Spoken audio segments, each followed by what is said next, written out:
Hello students, welcome back to organise knowledge channel. आज की video में डिस्कस करेंगे worksheet number 91 for class 9th। और ये वर्कशीट आपके लिए 26 फरवरी 2021 के लिए शेड्यूल की गई है और विषय है विज्ञान। सो इस वर्कशीट में हम उत्तक जो हमारा चैप्टर है, चैप्टर 6, उसी का रिवीजन करेंगे। सो वर्कशीट शुरू करने से पहले बेटा प्लीज़ चैनल को सब्सक्राइब कर लीजिए। सो लास्ट वर्कशीट में हमने पादप उत्तक के बारे में पढ़ा था, जाइलम और फ्लोएम के बारे में पढ़ा। अब हम करेंगे पुनरावृत्ति जंतु उत्तक। फर्स्ट है एपिथेलियम उत्तक। जंतुओं के शरीर को ढकने या बाहरी रक्षा प्रदान करने के लिए इनमें एपिथेलियम उत्तक होते हैं। इनका मुख्य कार्य क्या है? जंतुओं के शरीर, आंतरिक अंगों और गुहिकाओं को ढकना व भिन्न भिन्न प्रकार के शारीरिक तंत्रों को एक दूसरे से अलग रखकर जो है रक्षा करना है, इनका मेन काम है। और ये कहाँ पाए जाते हैं? एपिथेलियम हमारे शरीर में त्वचा, मुंह, आहार नली, रक्तवाहिनी, फेफड़ों की कुपिकाएं होती हैं, बैलून लाइक स्ट्रक्चर, उन सभी में एपिथेलियम उत्तक जो है पाए जाते हैं। एपिथेलियम उत्तक के प्रकार देखिए कौन से हैं? शल्की एपिथेलियम तथा स्तृत शल्की एपिथेलियम। रक्तवाहिनी, फेफड़ों की कुपिकाओं का विसरण करने वाली सतह और आहार नली और मुंह के अस्तर आदि का निर्माण जो है शल्की एपिथेलियम या स्तृत शल्की एपिथेलियम इनसे होता है। ठीक है। स्तंभी एपिथेलियम, स्तंभी एपिथेलियम कौन से होंगे? श्वसन नली में पाए जाते हैं, आहार नली के भीतरी अस्तर में पाए जाते हैं। घनाकार एपिथेलियम, वृक्क की जो नलिकाएं होती हैं लार ग्रंथियों के अस्तर को बनाती हैं। और ग्रंथिल एपिथेलियम, यह कुछ ग्रंथियों का निर्माण करती हैं। नेक्स्ट हम करेंगे संयोजी उत्तक। वे उत्तक जिनकी कोशिकाएं आपस में कम जुड़ी होती हैं और अंतरकोशिकीय आधात्री में दशी होती हैं, वो क्या कहलाते हैं? वो संयोजी उत्तक कहलाते हैं। ठीक है।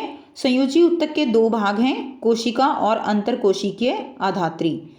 तो संयोजी उत्तक के अलग अलग प्रकार जो है ये बहुत इंपॉर्टेंट है आपके लिए। देखिए, संयोजी उत्तक में सबसे पहले क्या है? रक्त। इसको तरल आधात्री भाग को हम क्या कहते हैं? प्लाज्मा। और जो प्लाज्मा होता है उसके अंदर अलग अलग ये जो है कोशिकाएं होती हैं, WBC, RBC और प्लेटलेट्स, जो स्वतंत्र रूप से इसमें निलंबित रहती हैं। नेक्स्ट है अस्थि। अस्थि यानी हड्डियां, यह मजबूत और कठोर उत्तक है। नेक्स्ट है उपास्थि। इसकी ठोस आधात्री प्रोटीन तथा शर्करा से बनी होती है, जिसकी वजह से यह मजबूत और लचीला उत्तक है। तो बेटा उपास्थि यानी जहाँ पर हड्डियाँ नहीं हैं, जैसे नाक के बीच का हिस्सा है, उसके अलावा कान के नीचे का हिस्सा है पिन्ना, तो वो क्या है? वो उपास्थि हैं। नेक्स्ट है स्नायु एवं कंडरा, वेरी इंपॉर्टेंट। ये रेशेदार उत्तक है। स्नायु में बहुत कम जो है क्या होती है? आधात्री होती है। नेक्स्ट है एरियोलर उत्तक। यह अंगों के भीतर जो है खाली जगह को भरता है। कौन सा? एरियोलर उत्तक। नेक्स्ट है वसामय उत्तक। वसामय उत्तक जो है ये क्या करता है? ये शरीर में वसा का संग्रह करता है। त्वचा के नीचे वसामय उत्तक होते हैं और ये क्या करते हैं? वसा का संग्रह करते हैं। ठीक है। तो ये सब क्या हो गए? ये सब जो है संयोजी उत्तक के प्रकार हैं। अब हम इसके क्वेश्चन आंसर करेंगे। स्वयं को जांचिए। प्रश्न संख्या 1, 2, 3 में 2 कथन दिए गए हैं, एक अभिकथन ए, दूसरा कारण आर। सही उत्तर का चुनाव ABCD में दिए गए सूत्र के अनुसार आपको करना है। यदि ए और आर दोनों सत्य हैं और आर ए की सही व्याख्या है तो आंसर ए। दोनों सत्य हैं लेकिन सही व्याख्या नहीं है तो बी। ए सत्य है परंतु आर असत्य है तो सी। ए असत्य है परंतु आर सत्य है तो डी आंसर आएगा। पहला प्रश्न है अभिकथन ए, वसामय उत्तक ठंड से बचाता है। तो बिल्कुल ठीक बात है, वसामय उत्तक जो है ठंड से बचाता है। और ये जो त्वचा के नीचे जो है ये उत्तक उपस्थित होता है जो वसा को संग्रहित करता है। कारण दिया गया है वसामय उत्तक वसा का भंडारण करता है। तो बेटा वसा का भंडारण करता है, इसीलिए क्या होता है कि ठंड कम लगती है। तो ये इसका व्याख्या भी ठीक है, तो इसका आंसर हमारा ए हो जाएगा। ठीक है।